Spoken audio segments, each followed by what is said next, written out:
Nashville Christian Songwriters is the result of desperation. That is the voice of John Chisum, our guest on this edition of Conversations from Studio 5. He has a music career that spans more than 40 years. It hasn't all been good, but he's taken the dark season and turned it into an opportunity for others with the Nashville Christian Songwriters organization. We are sitting in Nashville Christian Songwriter. Tell me the genesis of this. What happened?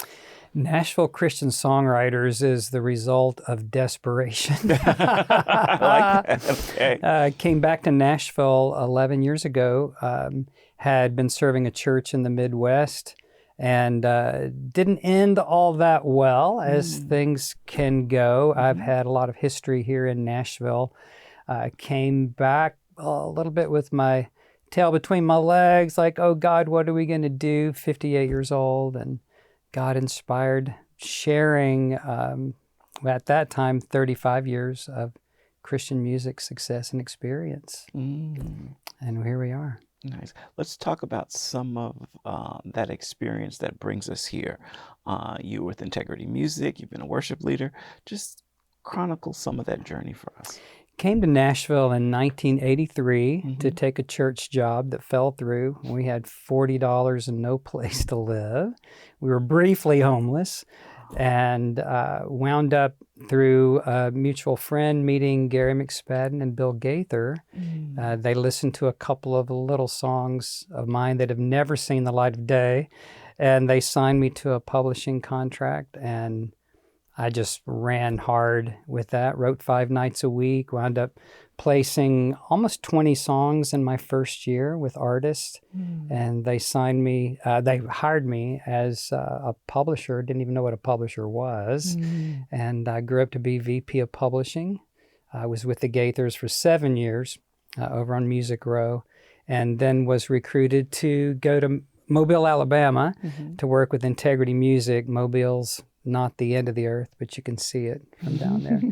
And so I had a number of years with them, and when that ended, did a lot of ministry, and so that's kind of the big picture. For people watching who don't always know who the songwriter is, what song or songs, give me the top 3 that you think people go, yeah, I know that song, didn't know that it came from you. You know, in the Southern gospel world, Canny Cootie Woody is my biggest song with the Cathedrals, and Bill Gaither produced that album, and it's still a huge song. A wonderful artist named Larnell Harris recorded one of my first big songs was Mighty Fortress, and he still sings that to this day. And then I have a number of worship songs with Integrity that have been really famous. Dr. Cannoli passed this last week. We were closer back in the day when I was at Integrity. We weren't together for a lot of years, but he recorded 3 or 4 songs that I was part of. So some big songs. What'd you think when you heard we lost him? You know, I'm so sad. What a legacy, you know, he leaves, and a lifetime of ministry just all over the world. It was a privilege to write with him and for him back in the day. In fact, the last time I saw him was at CBN. Really? Yeah. I was there for some event with Integrity, but it's been a bit. It's been a while. Wow. So we now sit in a beautiful facility, but this didn't always exist. What was your heart for this organization when you started it? You know, when I started Nashville Christian Songwriters 11 years ago, it started in a 10 by 10 front bedroom of my home. And we started virtually with Zoom before that was a thing, pre-COVID. And my heart was just to share the how to capture what God's really put in your heart in music and songs, because so many people feel that call and that desire, but they don't know how to take the steps. They see it, they envision it, but they don't understand how to get from here to there. And I had lived that, traveled all over the world, had nearly 500 songs recorded at this point. And I wanted to just share that, and started learning how to do online courses, coaching. I had been a coach and didn't know I was a coach because I had worked with so many writers. I managed 18 writers at Integrity. I didn't really realize that that's what I had developed, kind of like Mr. Miyagi, wax on. Well, I didn't know that that's what I was doing. Nice. And then when this happened, it's like, okay, of course that's what I do. I encourage people. I help them to step out of their comfort zones. And so the progression really is from that I taught people how to write songs, then they wanted them to be produced, so I started doing that, and then, well, how do we get these out? And so it was just a natural progression to grow into a record and publishing company. For people watching who may not understand the difference, what's the difference in helping them write versus produce? There's a huge difference because the production is when you come to a studio or you have musicians actually take the lyric and the melody that you wrote and then add the instrumentation, layer it with vocals and effects and things that they make fun of me around here because if they start talking about compression and reverbs and all that, I walk out of the room. I don't want to know that. I want to know about the lyric. What are you trying to say? And what's your melody? What's your style? What's your genre? But you write songs pre-production. Nice. How does a song come to you? Different ways. I love to listen to different kinds of music, and I'm always listening for little phrases, ideas, just the seed of something that sparks something in me. Sometimes we romanticize it and say, oh, well, I was deep in prayer and God gave me the song. It's not always like that. In fact, one of my the first song I ever had that went viral before we had digital, it was called Our Heart, and it's a missions song, and it became one of Integrity's biggest songs. It went all over the world, still used today, and wrote it in about an hour with a friend of mine, and there was no, angels didn't appear. There was the cloud of glory in the room, but it was just written out of a heart for people to come to know Christ, and it's gone all over the world. What's it like to hear people sing your lyrics? That is one of the most amazing things. And I remember the first time, this probably would have been about 1984 or 5, and I was helping lead worship at a church here in town, probably about 1,000 people. And I was standing there leading the song, and they were coming alive with it. And I always thought that I'd be really proud, like, oh, wow, somebody loves my song. But actually, it's incredibly humbling and really broke my heart in a way. And it's, I don't know, I didn't fall down weeping, but it still was a very emotional moment, like, wow, this is what God wanted to do through me with his idea through me. And it's that I try to help bring to other people. Do all of your songs minister to you before they minister to other people? I would say definitely. For the 99%. Sometimes you write a song and it's a little perfunctory, and you watch as it blesses other people, and you may or may not have had a moment with that. But my favorite ones are the ones that really were very deeply emotional for me. Nice. What artists have come through here that you've been able to work with?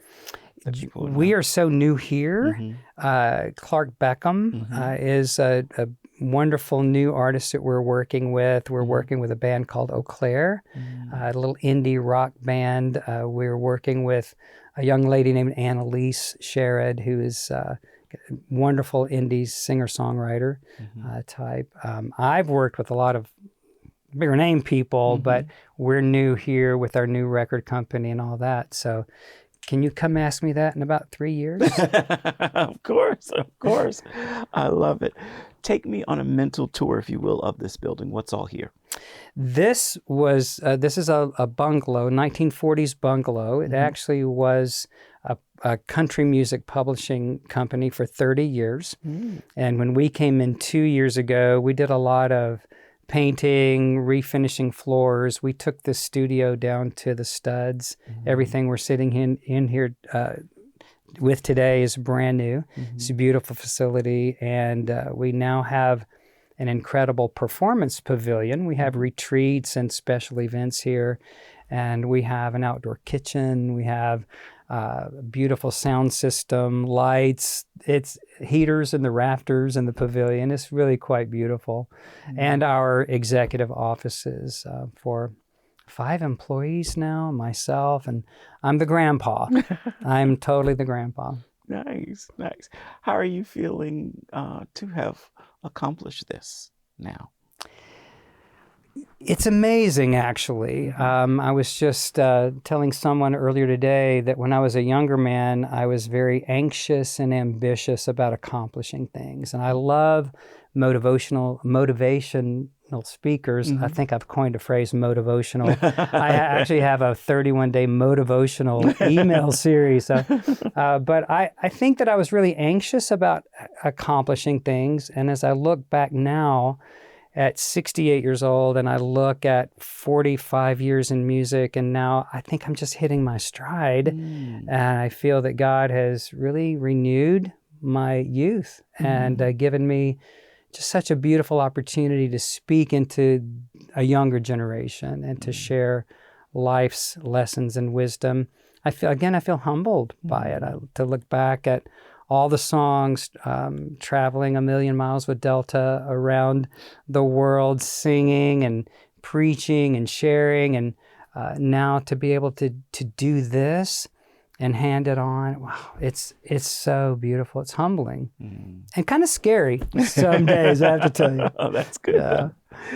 So what do you think today when you're hearing the current landscape of music?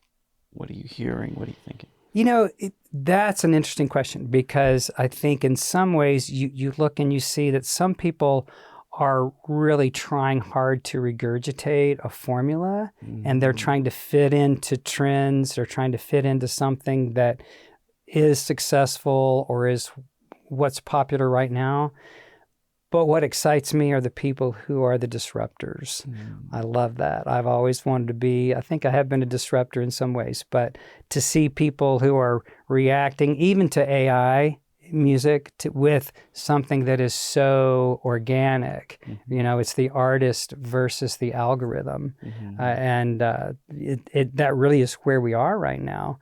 And I remember back in the 80s when we were just going digital, and there was a book called High Tech, High Touch. I don't know if you remember that book at all, but it was like the premise was the more technical, high tech we get will be the greater need for high touch. And I think we're going to see that right now. So when I look at music, I'm looking for those people who are not going to be a slave to the algorithm. And they're the people that are they're just going to be used by God in a way to bring us back to the heart of Christ in a more organic way. Nice. Who are the disruptors you're hearing out there now? Oh, goodness. I think Stephen Stanley is somebody that I love what he's doing. Oh, so many great ones. We're trying to raise up some folks, you know, that are that way. So, very, very nice. Very nice. When did you first know that music was a calling for you? I was probably 5 or 6 years old. I grew up in a very musical family. I didn't grow up in a church-going family necessarily, but my dad played every stringed instrument you can imagine, from guitar to banjo, mandolin, fiddle. My mom played harmonica and keyboards, and they did little community center country music things around Memphis, Tennessee, where we grew up. And I was steeped in music. My dad was an audiophile. He loved everything from Flatt and Scruggs to Mahler, and I was exposed to everything. And I actually became an opera major the first time I went to university years ago, and was headed into an opera career, and Jesus just said, no, we're not going to do that. So can you still sing opera? Well, I mean, I could pretend, but wow. That's funny because I was just this morning watching a story on Leontine Franks. Oh, beautiful. Yes, Indeed, absolutely. Indeed. If you could look back over the course of your life, share for me one pinch me moment where you recall, I can't believe I'm here. I can't believe this is happening. Well, the first thing would be the birth of my daughter, who's now 33 years old. Mm-hmm.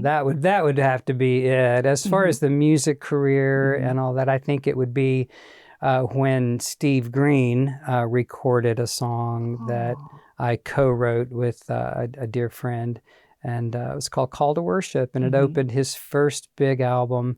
And that was back when vinyl, was a real thing, and not just a, nostalgic thing. That was probably the first big pinch me moment. Find out more about the work of John Chisum by visiting his website at johnchisum.com. You can also visit NashvilleChristianSongwriters.com for more information on the organization. Thank you so much for joining us for this week's edition of Conversations from Studio 5. We appreciate you making this your weekly destination for uplifting interviews with a strong focus on faith. For more Studio 5 interviews and lifestyle entertainment, be sure to visit our YouTube page simply by searching Studio 5 with Ephraim Graham. We'll see you here next week on the podcast. Stay connected with CBN News all day across our platforms. Studio 5 is expanding on YouTube, and you can help us to grow the platform by subscribing. Simply search Studio 5 with Ephraim Graham. There you will discover the latest in uplifting entertainment, exclusive first looks on the latest films, music, and lifestyle content, plus one-on-one interviews with some of your favorite actors and recording artists. Simply search Studio 5 with Ephraim Graham on YouTube. Please do it today.